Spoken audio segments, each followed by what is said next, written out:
Assalamualaikum warahmatullahi wabarakatuh.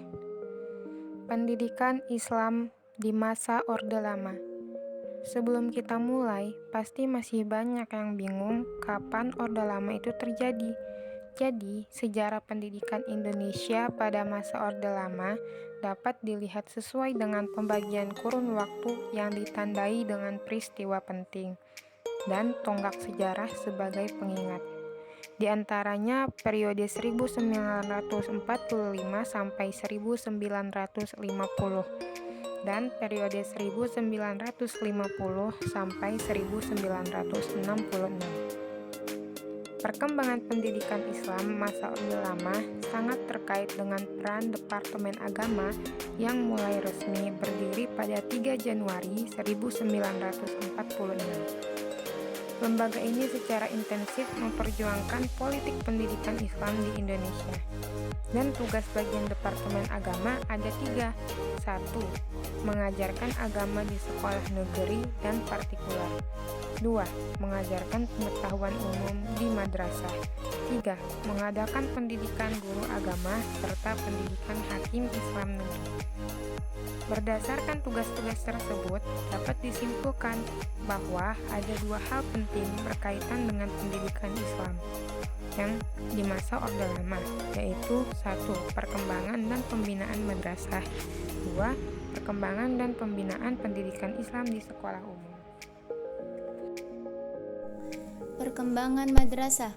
Madrasah sebagai lembaga penyelenggaraan pendidikan diakui oleh negara secara formal pada tahun 1950. Bukti nyatanya itu tercantum dalam Undang-Undang Dasar Nomor 4 Tahun 1950 tentang Dasar-Dasar Pendidikan dan Pengajaran di Sekolah Pasal 10 yang menyatakan bahwa belajar di sekolah agama yang telah mendapatkan pengakuan Departemen Agama sudah dianggap memenuhi kewajiban belajar. Perkembangan madrasah ini adalah hasil kerja keras sejumlah tokoh seperti Ahmad Dahlan, Hasyim Asy'ari, dan Muhammad Yunus, serta peran Departemen Agama sebagai andalan politis yang telah mengangkat posisi madrasah sehingga memperoleh perhatian dari kalangan pengambil kebijakan. Jenjang pendidikan dalam sistem madrasah ada 3. Yang pertama yaitu MA dengan lama pendidikan 6 tahun, yang kedua MTS pertama dengan lama pendidikan 4 tahun, dan yang ketiga MTS atas dengan lama pendidikan 4 tahun.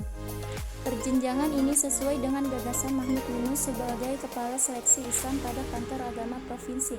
Dan juga perkembangan madrasah yang cukup penting di masa Orde Lama ialah berdirinya Pendidikan Guru Agama atau PGA dan Pendidikan Hakim Islam Negeri atau PHIN yang bertujuan untuk mencetak tenaga-tenaga profesional yang siap mengembangkan madrasah sekaligus ahli keagamaan yang profesional.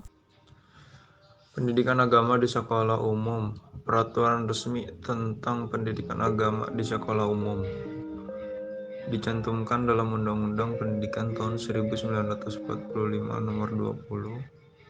Inti dari undang-undang tersebut dalam penyelenggaraan pengajaran agama tergantung keputusan orang tua murid dan penyelenggaraan pengajaran diatur Menteri Pendidikan PKK bersama Menteri Agama, dan penjelasan pasal ini antara lain menetapkan bahwa pengajaran agama tidak mempengaruhi kenaikan kelas. Kurikulum yang diselenggarakan di masa Orde Lama semula adalah 100% agama, diubah oleh Menteri Ali menjadi 70% umum dan 30% agama. Dalam perspektif pada masa Orde Lama, kebijakan tersebut telah berhasil mengantarkan madrasah setara dengan sekolah umum. Lembaga Pendidikan Islam.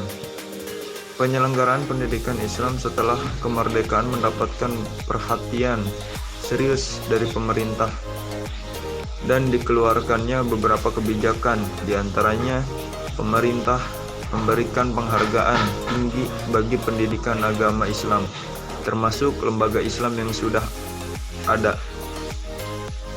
BKNIP menyarankan agar pendidikan agama Islam mendapat tempat yang teratur dan perhatian yang semestinya. Dan BKNIP itu tempat yang teratur, lembaga perhatian yang sesungguhnya mendapat bantuan dan dari pemerintah.